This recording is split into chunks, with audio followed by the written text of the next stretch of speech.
Andan quemando algo. Ah, es mi primer video con voz XD. Andan quemando algo. Andan quemando algo. No sé si se nota ver.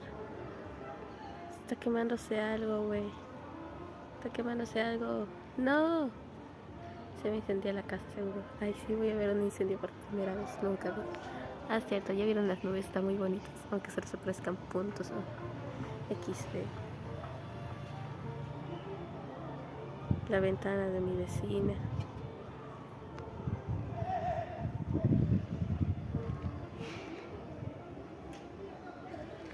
XD con las nubes. Mi gata. XD. Es la primera vez que grabo un video así. No creo que tenga apoyo. Aquí está mi voz. Y está un poco rara porque estoy enferma. Tengo el coronavirus.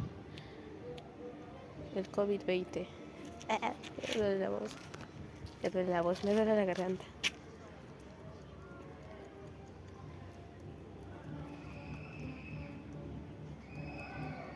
Mira, dicho mi perro. Está mordiéndose. Qué bonito el cielo donde están las nubes. Ay, qué quise. No sé. Ahí está mi colegio, pero está construyéndose, pipipi. Acá, los que son de Perú, ¿saben dónde vivo? Sí, ¿saben dónde vivo? Ay, mira qué tal combinación de las casas o de los cerros. Vivo en mi cerro. Me represento como Inosuke, el rey del cerro. Ay, mira qué tal combinación. El cactus de mi vecina. A mi lado. Espérate, ¿qué? Ay, ¿qué fue con ese autito? Pobre carrito. Casa de mis vecinos. Ay, ¿qué fue? Me recuerdo que uno de mis amigas le escribió una P adelante de esa O XD. No sé qué tiene, no sé qué tiene. Pobre planta, miren. Lamentense por esta planta. Bueno, sayonara.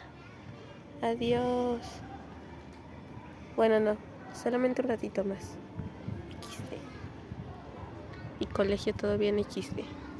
Bueno, ahora sí, adiós. Ay, mira mi mano. Sayonara.